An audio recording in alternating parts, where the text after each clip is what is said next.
Bon, comme je l'ai dit tout à l'heure, dans cette deuxième partie, on va aller dans le champ des opportunités, parce que vous l'aurez compris, même si on se piège actuellement dans le système monétaire par endettement confié au système bancaire, en même temps, le fait que les monnaies aient été libérées de sa matérialité ouvre un champ de potentialité absolument extraordinaire à l'intérieur duquel nous, les humains, pouvons vraiment régler, relever les défis de notre temps. Et donc c'est ça que je vais partager avec vous dans cette deuxième partie.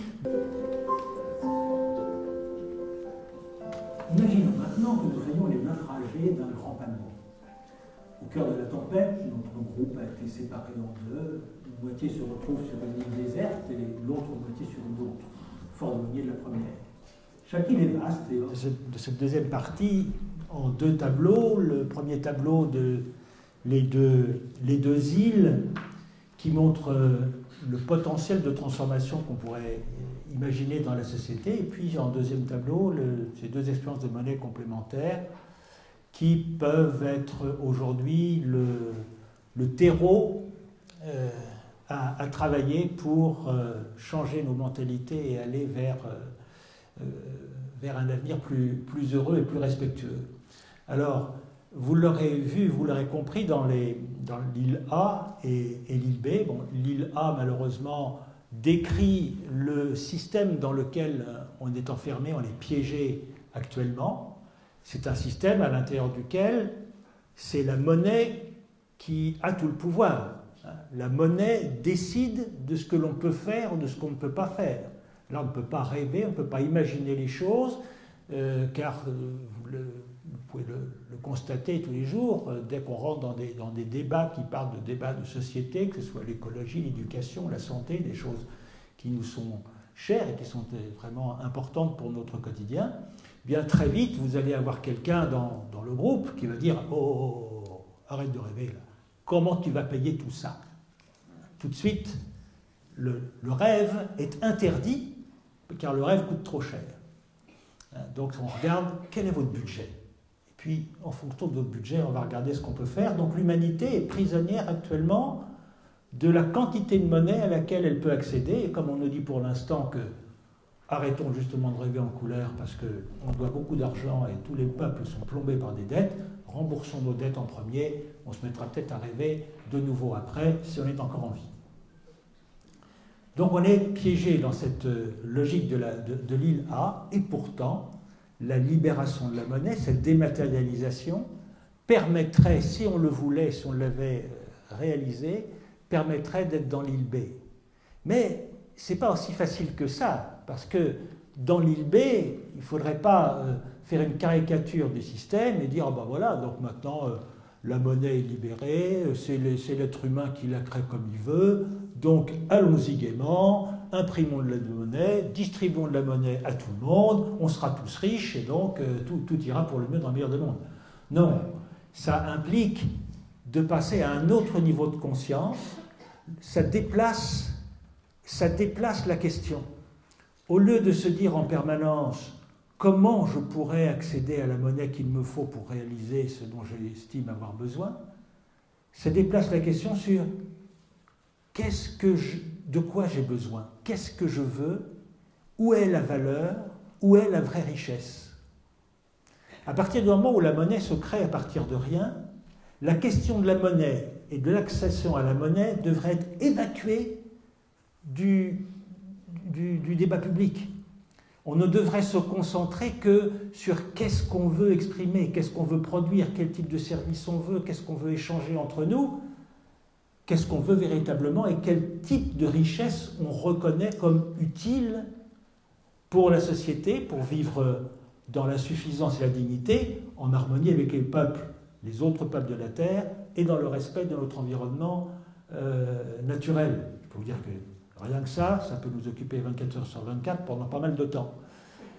Mais ce serait ça qui est important. Ce qui est absolument hallucinant et très dommageable, c'est que justement ces questions qui sont essentielles sont évacuées pour nous concentrer toute notre énergie et notre pensée sur la question de l'argent, qui est une fausse question. Alors, sur cette île B, qui pourrait être l'image du monde de demain, eh bien justement, vous l'avez vu, la communauté se pose des questions. Est-ce que c'est tel type de pont, ou est-ce qu'on pourrait peut-être même imaginer autre chose? Donc c'est le débat public. Donc là, on rentre dans l'exercice et l'expression de la vraie démocratie. Donc c'est à nous de l'imaginer. Donc c'est le débat public qui va décider de qu'est-ce que l'on estime juste et pertinent de mettre en œuvre. Et lorsqu'il y a un projet qui est agréé par la communauté, alors on regarde tout simplement, c'est tout simplement, mais quand même, est-ce qu'on a les connaissances? Aujourd'hui, on en a quand même pas mal, hein, ça m'étonnerait qu'on en manque. Est-ce qu'on a les technologies? Là aussi, on n'en a pas qu'une, on a tout un échantillonnage de technologies. Est-ce qu'on a les ressources humaines? Aujourd'hui, on a plusieurs centaines de millions de chômeurs sur la Terre, et ce n'est pas demain que ça va s'arrêter, puisque l'outil de production traditionnel de l'économie a de moins en moins de besoin de main-d'œuvre, donc on a plein de personnes à disposition qui ne demanderaient que ça, de pouvoir exercer leurs talents, les exprimer et en tirer un revenu. Donc on a très certainement toutes les ressources humaines nécessaires, avec peut-être un temps d'adaptation et de formation selon le sujet sur lequel on a besoin de plancher. Est-ce qu'on a les ressources naturelles? Là, c'est probablement peut-être le point le plus délicat pour voir dans la mise en œuvre du projet qu'on peut porter de quelles ressources naturelles on a et quel est l'impact, l'empreinte écologique. Et bref, si tout ça est positif, si on a une réponse positive à tout ça, il n'y a plus aucune raison pour que ça ne se fasse pas. Et certainement pas celle du manque d'argent, puisqu'à ce moment-là, il suffit de dire combien d'acteurs sont utilisés dans la réalisation de ce projet, combien ils sont payés, petite multiplication, ça fait tant, et on crée la monnaie pour rémunérer ces acteurs et pour manifester cette richesse. Autre question très intéressante qui vient derrière ça, parce que c'est là où on voit qu'on sort du cadre de pensée qui nous enferme actuellement, c'est justement toute la réflexion sur quel type de richesse on veut exprimer.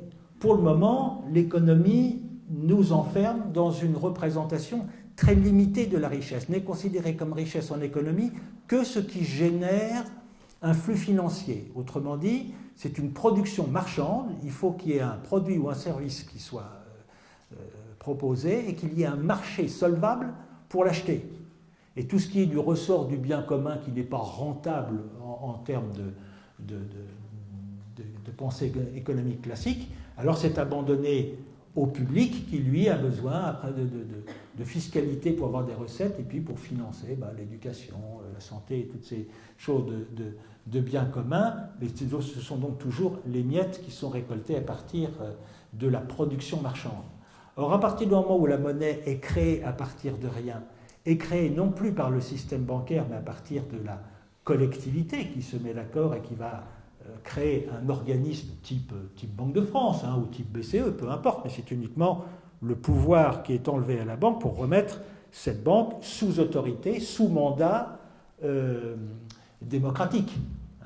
Donc à partir du moment où l'outil d'émission monétaire est replacé sous mandat public et non plus sous mandat privé qui naturellement travaille pour ses intérêts propres, alors ça débride complètement la pensée et on peut en économie décider de se dire intéressons-nous maintenant à des richesses qui traditionnellement ne sont pas reconnues dans l'économie.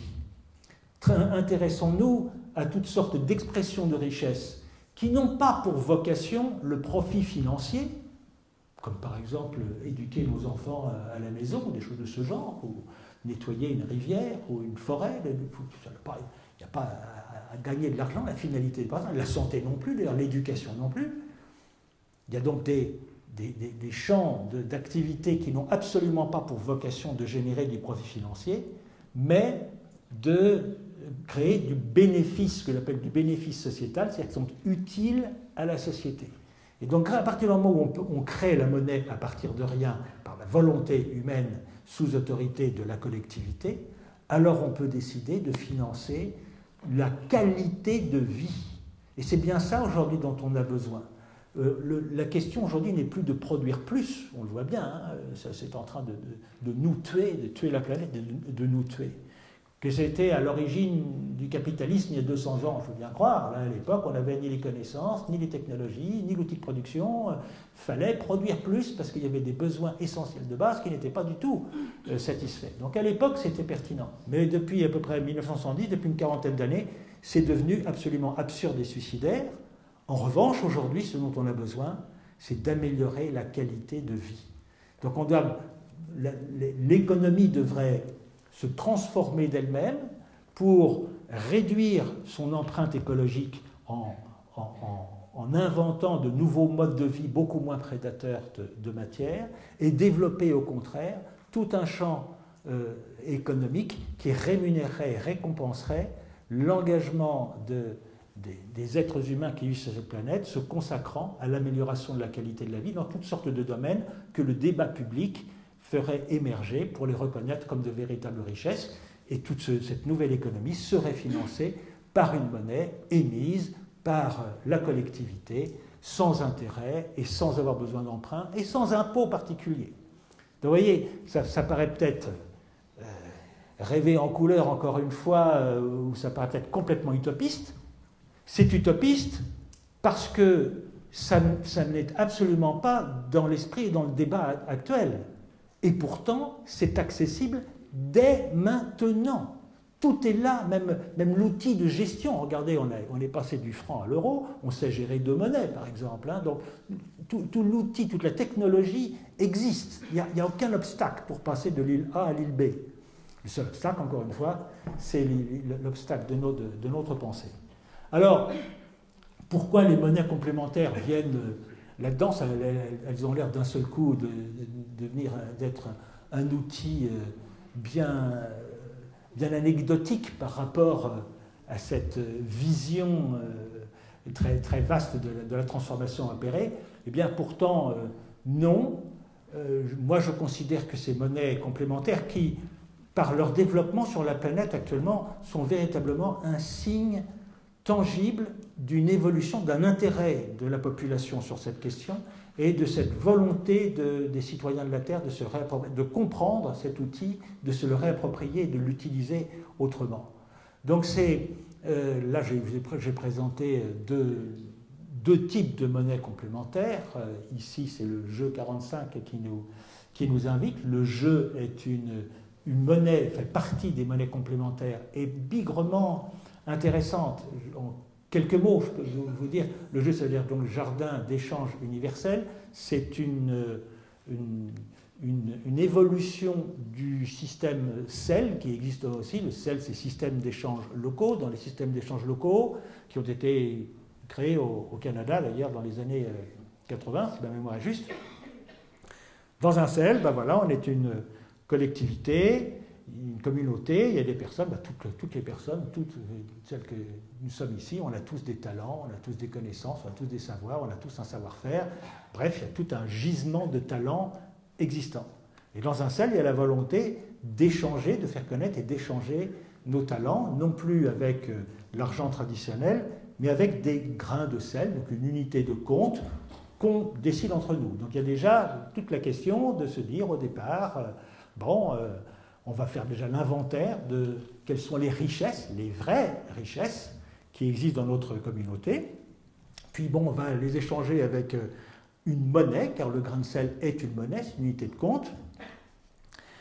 Mais on va réfléchir, quelle valeur on lui donne à cette monnaie? Est-ce qu'on l'appuie sur l'euro? Est-ce qu'on lui donne une unité de temps, comme dans le film ici, et souvent dans les jeux ou dans les sels, une unité monétaire égale une unité de temps? Bref, il va y avoir toute une réflexion déjà au sujet de la monnaie, de comment elle va être gérée, comment elle va circuler, comment on va s'organiser, etc. Alors dans les sels, il y a une comptabilité centrale. Alors ça se passe de la façon suivante, une fois que tout le monde... on a le catalogue des richesses disponibles dans le groupe, eh bien si j'ai besoin, par exemple, moi, voilà, j'ai envie d'apprendre le piano parce que, voilà, j'ai envie d'apprendre le piano, puis il y a justement dans le groupe quelqu'un qui sait jouer du piano et qui se propose pour donner des cours. Alors on se contacte, Je lui demande si elle veut bien m'enseigner le piano. C'est d'accord, on se met bon, combien 30 grains de sel pour 2 l'heure. Bon, d'accord, très bien, 30 grains de sel, allons-y. Point important. On est, admettons, au début du sel. Ils ne le font pas tous, mais moi j'aime bien insister sur ce point. On part à 0. Et donc, malgré le fait qu'on soit à 0, et même moi qui n'ai donc 0 grain de sel sur mon compte, je vais pouvoir aller prendre mon cours de piano. Vous voyez déjà comment on change le système, parce que dans le système normal, dans le système bancaire, le système classique dans lequel on vit, il faudrait que j'ai de la monnaie sur mon compte pour pouvoir payer mon cours. Soit je l'ai, et donc je peux payer, soit je ne l'ai pas, il faudrait que je l'emprunte. Là, non, on est à 0, on s'est mis d'accord, je vais prendre mon cours de piano, et à la fin de l'heure de piano, mon compte sera à moins 30, et le compte de la personne qui m'a enseigné sera à plus 30. Ça a l'air d'être à peu près pareil que la comptabilité de notre système classique, mais la démarche a été différente, car mon moins 30 ne signifie pas que je suis plus pauvre, et le plus 30 de l'autre côté ne signifie pas que la personne est plus riche. C'est un outil de mesure collectif et non plus un outil de référence de richesse individuelle. Dans le sel, ce qui est considéré, c'est la richesse collective qui est exprimée dans le groupe, et l'outil du grain de sel, elle n'est là uniquement que pour mesurer la valeur de la richesse exprimée grâce à l'échange. Donc c'est l'échange qui crée la monnaie. Alors que dans notre système, il faut d'abord avoir la monnaie pour avoir accès à la richesse échangée. Donc vous voyez comme ça transforme notre mode de pensée, et ça nous fait passer de la focalisation sur l'importance d'avoir de la monnaie pour avoir accès aux richesses. Non, là, ça focalise notre attention sur la vraie richesse, et c'est la volonté, le désir de produire cette richesse et de l'échanger qui crée la monnaie. Donc on rentre dans un modèle totalement différent, on rentre les pieds dans le modèle de l'île B. Et dans le jeu, il n'y a plus de comptabilité centrale. On estime que on est tous assez grands pour gérer nos échanges. On a juste un petit carnet, et puis on note nos échanges et la valeur de nos échanges sur ce carnet. Bon, c'est une autre démarche. Alors évidemment, la limite du sel et du jeu, c'est que si on veut intégrer dedans les activités professionnelles, donc faire son métier en échangeant avec des grains de sel ou des points jeux, ça coince aux entournures parce que l'État n'est pas content, parce qu'il n'a pas ses sous, il n'a pas sa recette fiscale et ça ne marche pas. Donc en règle générale, les sels et les jeux s'adressent à des personnes individuelles qui vont dans leur réseau échanger entre elles des biens et des services, disons des échanges de bon voisinage. Mais théoriquement, par exemple, si je suis coiffeur, théoriquement, je peux offrir tout ce que je veux, repeindre une barrière, faire de la maçonnerie, de la plomberie, de n'importe quoi, mais pas de couper les cheveux. Parce que c'est mon métier, et donc là, ça rentrerait dans le domaine du travail au noir et le problème fiscal. Mais ça ne fait rien. Ce qui est important dans ce type de jeu, c'est justement, et pour moi, ils ont une valeur pédagogique absolument extraordinaire, puisqu'ils vont nous conduire à refocaliser sur la vraie richesse et à nous sortir de ce conditionnement terrible qui nous porte à donner toute la valeur à l'argent alors que la valeur n'est pas là. Donc c'est en décolonisant justement notre pensée qu'on s'offre la chance de commencer à construire l'avenir île B. Donc d'autres monnaies complémentaires voient le jour. Donc il y a plus de 5000 expériences dans le monde actuellement.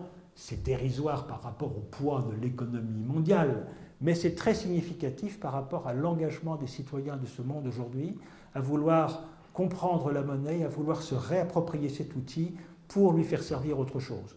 En France actuellement se développent d'autres formes de monnaie complémentaires qui intègrent cette fois les entreprises, donc en respectant la fiscalité, le droit, etc. Donc c'est plus subtil.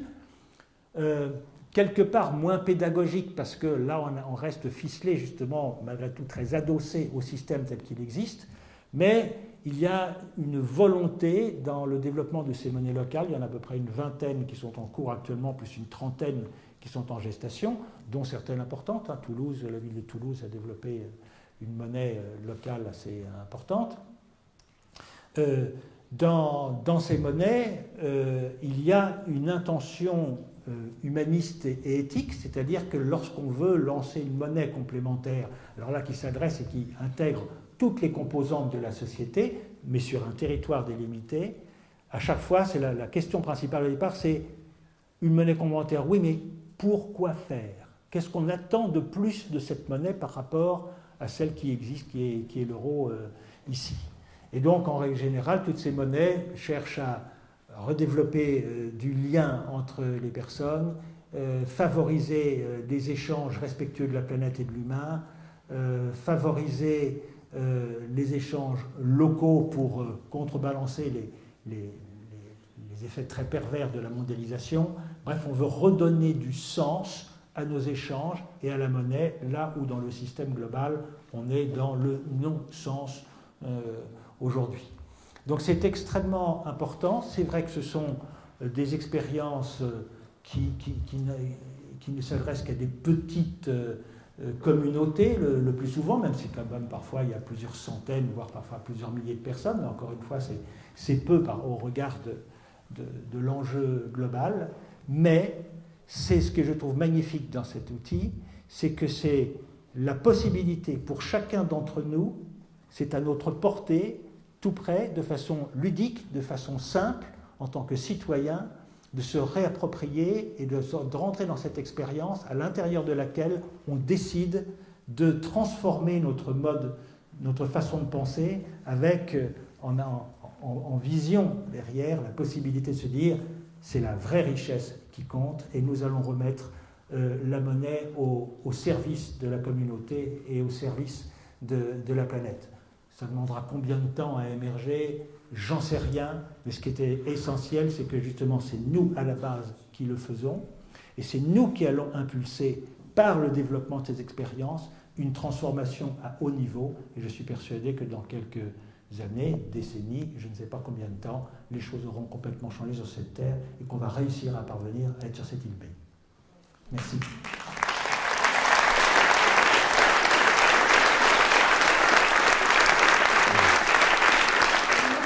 Aux autres, qu'est-ce qui vous percute là dans ce que vient de dire Philippe?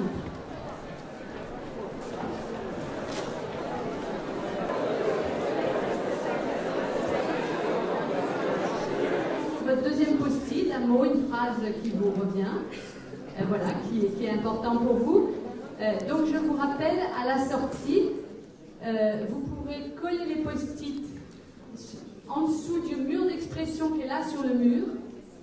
Nous vous proposons de collecter quelques questions. Quel mécanisme avez-vous envisagé pour mettre les banques centrales sous contrôle démocratique?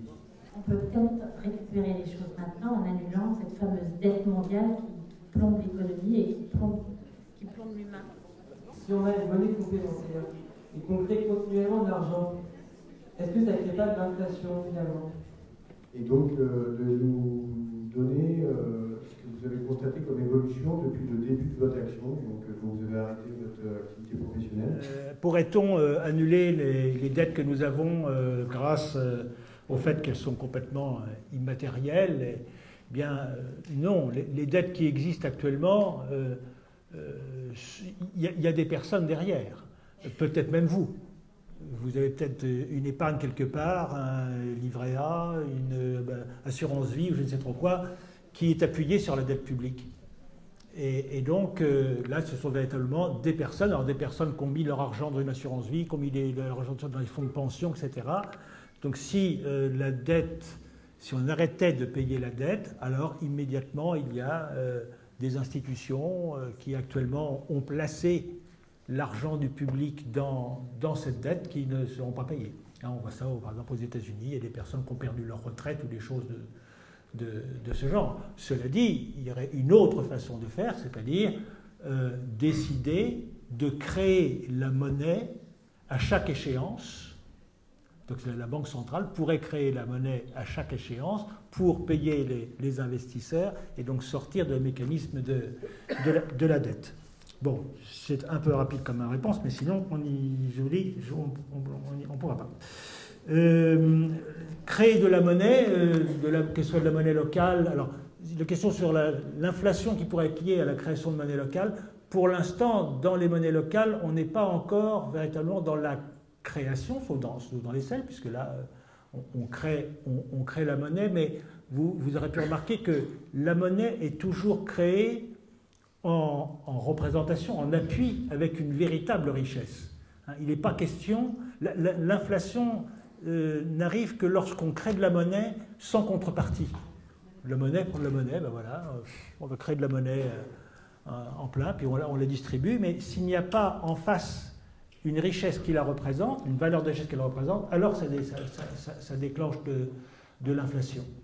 Ce qu'il faut, dans un système monétaire quel qu'il soit, que ce soit une monnaie locale, ou que ce soit une monnaie nationale ou internationale, il faut normalement qu'il y ait un équilibre juste entre la valeur de la production générale dans les services, biens, savoirs qui sont proposés, et la masse monétaire ramenée en même temps à sa vitesse de circulation. Donc là, ce sont des calculs extrêmement fins, mais que les outils modernes permettent de faire.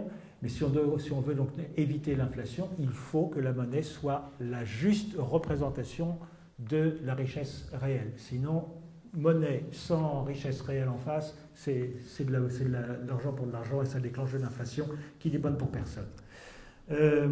Les selles, en quoi les selles sont un système alternatif, je ne présente pas les selles ou les jeux ou quoi que ce soit, d'ailleurs même les monnaies locales complémentaires actuellement, comme un système alternatif, c'est-à-dire qu'ils remplaceraient le système dominant. Ils viennent toujours en complément. Ce sont des expériences citoyennes à l'intérieur desquelles les gens se donnent la possibilité à leur niveau, de récupérer quelque chose pour le comprendre et avoir une empreinte sur le système global, mais ça ne remplace pas le système global. Ça prépare seulement l'esprit à évoluer pour qu'à terme, ça puisse avoir une empreinte sur l'inconscient collectif. Depuis que j'ai commencé cette réflexion et ce travail, ben oui, je vois des évolutions. Je vois du pire comme du meilleur, d'ailleurs, de l'évolution dans notre monde. L'état du monde est bien pire aujourd'hui qu'il n'était que lorsque j'ai commencé à me livrer à cette réflexion, mais la bonne nouvelle, effectivement, c'est que je vois de plus en plus dans le monde toutes sortes d'alternatives, non seulement dans le domaine de la monnaie, mais dans toutes sortes d'autres domaines, que ce soit l'éducation, que ce soit la nourriture, que ce soit l'agriculture, que ce soit la santé, etc., etc. Il y a plein de choses qui se font aujourd'hui dans le monde, sur lesquelles il n'y a pas forcément la médiatisation qui peut-être serait méritée, mais après tout, continuons dans l'ombre. Laissons faire les grands médias pour nous donner tous les jours une bonne dose de mauvaises nouvelles, mais il se passe quelque chose dans le monde aujourd'hui, quelque chose de très enthousiasmant, de très encourageant. Alors avec beaucoup de maladresse en même temps, parce qu'on est vraiment tous des pionniers là-dedans. Donc là, c'est l'être humain qui se cherche. On est vraiment à une période charnière où l'être humain a complètement dévié sur sa route. On commence véritablement à en prendre conscience et il y a plein de personnes qui s'engagent dans toutes sortes d'alternatives.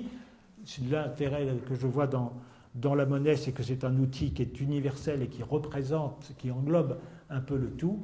Et comme je le disais en ouverture tout à l'heure, eh bien, autant ce sujet était complètement exclu de l'intérêt même du grand public il y a quelques années, autant maintenant je vois combien il y a de la curiosité. Il suffit de voir le nombre de livres, de films, de choses, d'articles qui sont écrits dans la presse. On sent qu'aujourd'hui c'est une question qui est devenue une question de société, et ça c'est une très bonne nouvelle parce que c'est certainement annonciateur de changements intéressants, tout en prenant compte qu'il y a un piège à chaque pas, parce qu'on est très colonisé par le système en place. On est colonisé par des siècles de rareté dans notre conscience ou dans notre inconscience. Et donc le piège est de retraduire dans nos alternatives, de nous laisser gouverner par les mêmes moteurs, et en particulier la peur de manquer, d'être toujours colonisé par nos peurs et de rester enfermé dans notre façon de penser actuelle. Les alternatives peuvent se laisser enfermer là-dedans. Le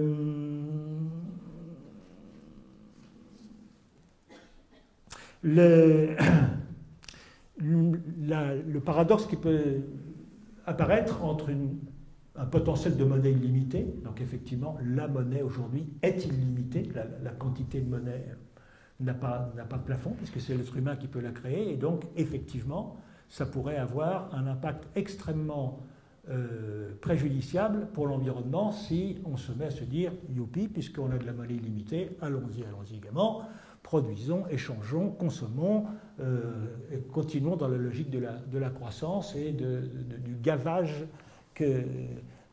actuel auquel nous pousse la logique de croissance. C'est un piège. Peut-être qu'on y tombera, j'espère pas. C'est pourquoi tout le travail de transformation de la pensée est important. Plus on va refocaliser notre attention, et c'est pour l'instant ce qui existe dans les monnaies complémentaires, sur la vraie richesse, donc notre attention est portée sur la planète Terre et sur les êtres humains. Et au fur et à mesure qu'on passe de l'attention sur la monnaie, sur l'attention sur l'humain et sur la planète, alors il se passe quelque chose à l'intérieur de nous qui fait qu'on est de moins en moins prisonnier de nos peurs et des pulsions qui nous poussent à être des prédateurs sur la planète. La monnaie illimitée va nous conduire, je l'espère, vers des idées ou des projets comme par exemple le revenu de base, qui consiste à donner une rémunération qui permet à une personne de la naissance à la mort d'avoir suffisamment au moins pour avoir une vie digne et suffisante. Donc ça va nous permettre de passer d'un contexte de vie insécure à un contexte de vie sécurisé. Dès que je suis dans un espace où je me sens plus en sécurité, alors je ne ressentirai plus le besoin d'amasser de la fortune, de constituer un patrimoine pour me mettre à l'abri, parce que l'avenir, de quoi il est fait, ou pour transmettre à mes enfants. Bref, c'est cette peur de manquer et ce contexte global de rareté, de la croyance qu'il n'y a pas assez pour tout le monde, qui est véhiculé en permanence, qui pousse tout un chacun à faire le maximum de réserves, et ce qui nous met la planète par terre. Plus on rentrera dans un système sécurisant grâce au fait que la monnaie est disponible, alors je n'aurai plus cette même pulsion à vouloir amasser, et théoriquement, ça devra me conduire à donner du sens à ma vie. Je ne serai plus dans le désir de gagner ma vie pour mettre à l'abri, mais de contribuer à la vie en offrant mes talents et mes propres richesses, puisque je sais que ma vie matérielle sera dans tous les cas assurée dans son essentiel. Voilà.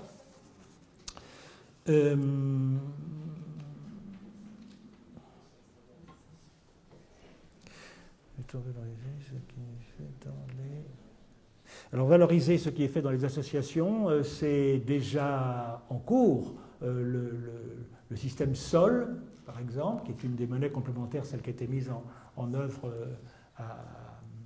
à Toulouse, vise à un deuxième niveau, c'est-à-dire justement de permettre aux acteurs de la monnaie complémentaire de donner de la valeur à toutes les personnes qui sont engagées dans le monde associatif, entre autres, qui consacrent du temps et de l'énergie au bénévolat. Alors, avec la nuance quand même qui est importante, c'est que pour le moment dans notre système, une personne qui est dans le bénévolat et qui toucherait dans son association des points ou de la monnaie locale ne pourra les échanger que dans un réseau de type CEL ou jeu, parce que si cette monnaie qui est distribuée à ce niveau-là était dépensée dans le secteur marchand, ça devient une rémunération donc passible des charges sociales, fiscalité, etc. Donc il y a une limite légale actuellement, mais ça permettrait malgré tout de valoriser l'engagement citoyen des personnes qui sont toutes dans des activités bénévoles pour pouvoir avoir accès au moins aux richesses qui sont existantes à l'intérieur du réseau des acteurs des monnaies complémentaires.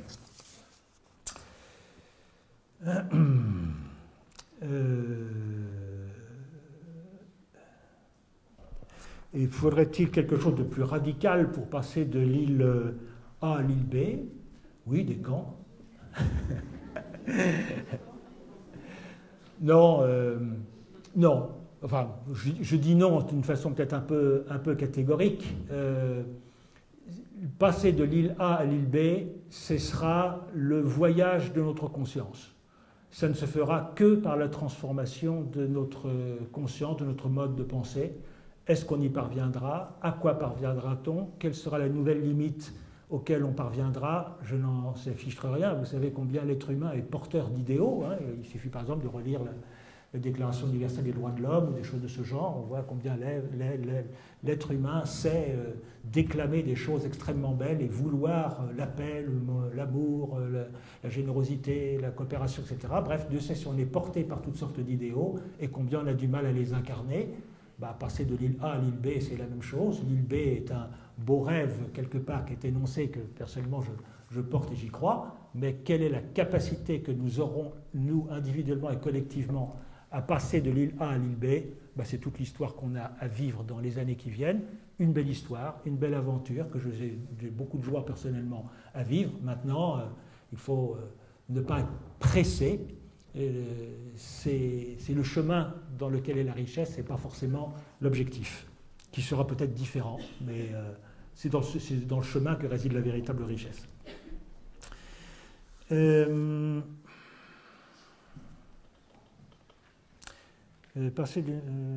Comment passer du local à l'international? Eh bien, en fin de compte, c'est à peu près la même réponse que tout de suite, c'est-à-dire que c'est au local qu'on va mettre notre empreinte dans ce qui sera demain l'international. C'est sûr qu'à notre niveau, nous, les citoyens au quotidien, nous n'avons pas les manettes, nous n'avons pas le pouvoir de changer le monde au niveau international. Et c'est tant mieux, parce que sinon, voilà, on deviendrait tous des petits dictateurs et on voudrait tous faire le bonheur des autres à notre sauce. Il y en a déjà pas mal qui s'y activent, c'est pas la peine d'en rajouter.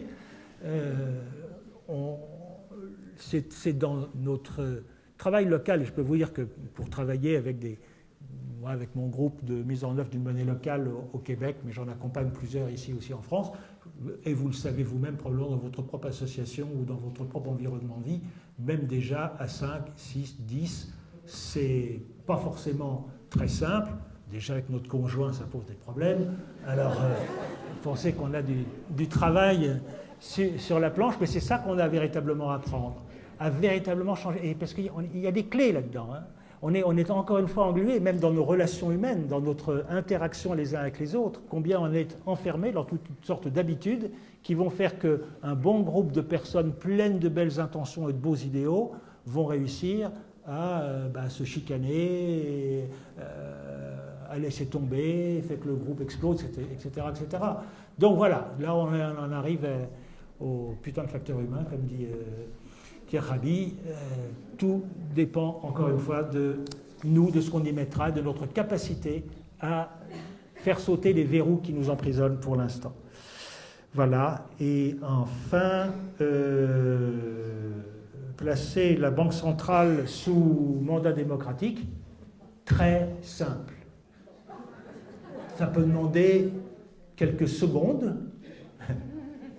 On a mis quelques secondes à lui enlever, à la mettre sous contrôle privé. Une loi, c'est un texte de loi. Un simple texte de loi peut décider que la Banque centrale n'est plus indépendante et est sous mandat du Parlement ou sous mandat démocratique. Vous savez que même si c'est sous mandat du Parlement, ce ne serait pas forcément un mandat démocratique, parce que sur le plan de la politique, on a pas mal de transformations à opérer aussi. Mais enfin, voilà, dans l'absolu, c'est juste un texte de loi, le texte de loi qui a enlevé aux nations le pouvoir de création monétaire a pris quelques lignes et a été voté en quelques instants. Eh bien, ça demandera exactement le même temps pour le restituer. Donc ce n'est pas un obstacle majeur, encore une fois, l'obstacle, il est dans notre esprit. Et quand je dis dans notre esprit, eh bien, en conclusion, je dirais il est encore plus dans notre cœur, parce qu'il faut que notre esprit soit inspiré aujourd'hui par le cœur. Ce n'est pas le rationnel qui trouvera la réponse, c'est le cœur qui la trouvera. Merci.